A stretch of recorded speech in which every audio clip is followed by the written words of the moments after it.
In today's video I wanted to talk about the major scale's sad brother, the minor scale, and how you can play it in a bunch of different keys, well actually in any key you like, all the way up the neck.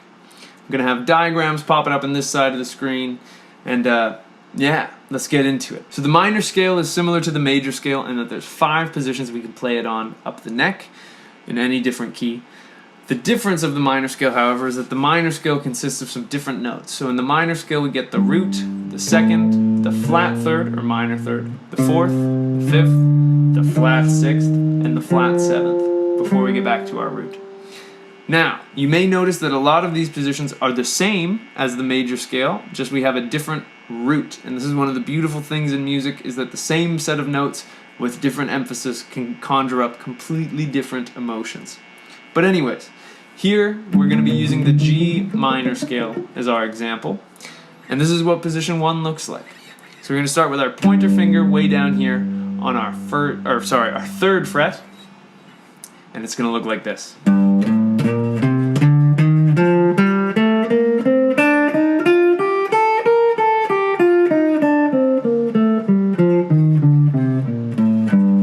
Now, paying attention to my fingering there, as I come up, here on the D string I use my pointer finger for the 3rd fret and my pinky for the 5th fret, so then my hand can reach back here. As I come up this G string, I want to compress my hand inwards so that my pointer finger can make that jump without having to do an actual death-defying leap. So I come up, compress my hand, then I'm pretty much home free. Coming back down, I do the exact same thing here, and I do the reverse here and crawl my pinky back to absorb that jump. There's position 1. If that moved too quick for you, I encourage you to rewind it as many times as you need, or to slow down the playback speed of the video. But there's position 1. Let's check out position 2.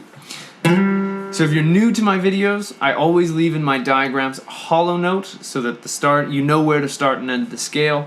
And I do this because this G minor scale, if I don't start from the root G, which is where all those hollow notes are, these notes can start to sound really major. Kind of flubbed that last little bit and put a flat 7 on my B flat, but that's why we want these starting and ending points. So when we play this position, we're going to play it all the way up, all the way down, all the way back up. Here's that a little bit slower.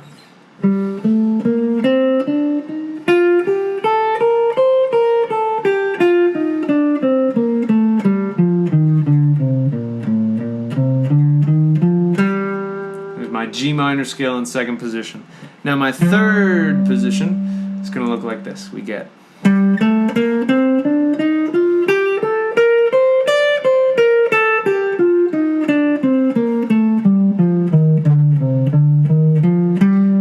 yet a 1 note on the top, so I'm going to do it a little bit faster and get that E flat on my 11th fret in there.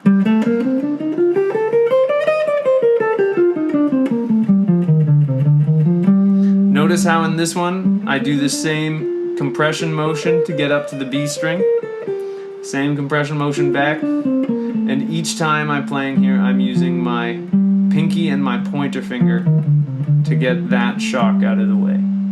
But okay, position 3 of the G minor scale is going to look something like this.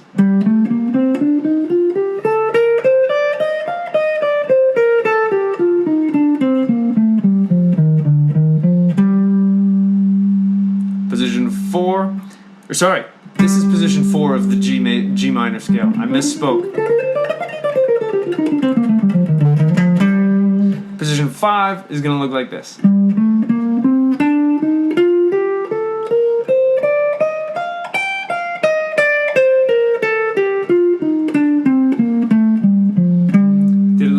Funny fingering and saved it with a slide, so I'll do that one more time for you.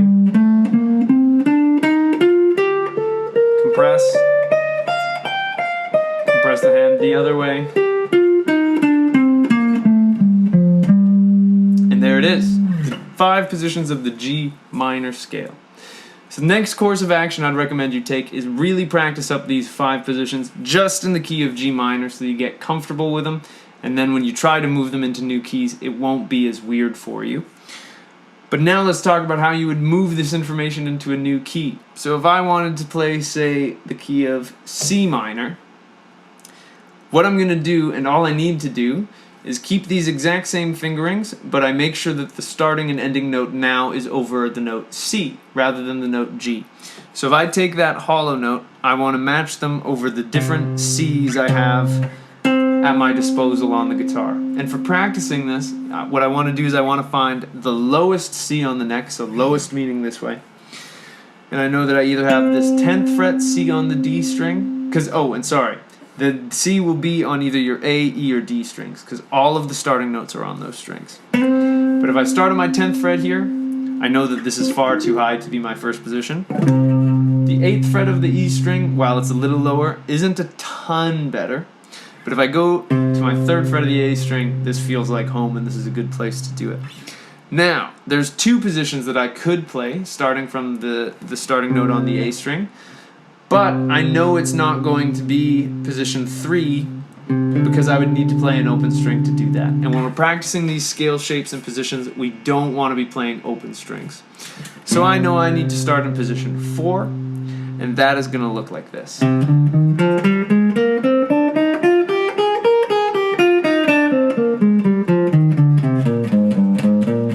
So it's exactly the same fingering as position 4 would be in G minor, but now I have moved my starting note and ending note to the point where it's over C.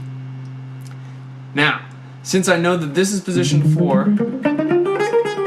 the beauty of these positions is that they move in order, so I know my next position is going to be position 5. With my pinky on the E string, I got my C on the E string, and it's going to look like this.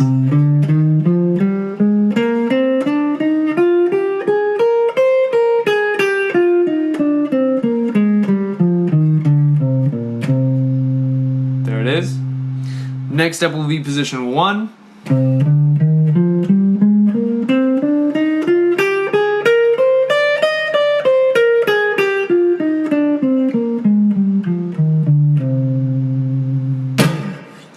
Then I'll move on to position 2 with my pointer finger on the D string, so it'll look like this.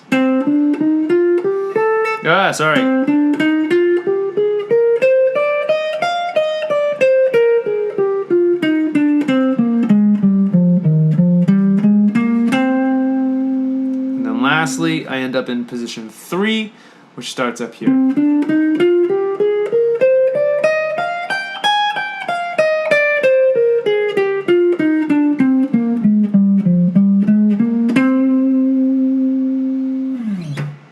So there you have it. There's the minor scale in 2 keys.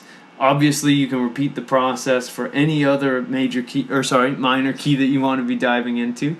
I really hope you found this lesson useful. You can download the diagrams that have been appearing here for free from my website, link to that in the description. I'd really appreciate it if you could like and subscribe to the channel. I've been trying to grow my audience here, and I'd love to have you a part of the ride. If you'd like to take a guitar lesson with me, there's a link to that down below as well. I'd absolutely love to get in touch with you and work with you on your playing.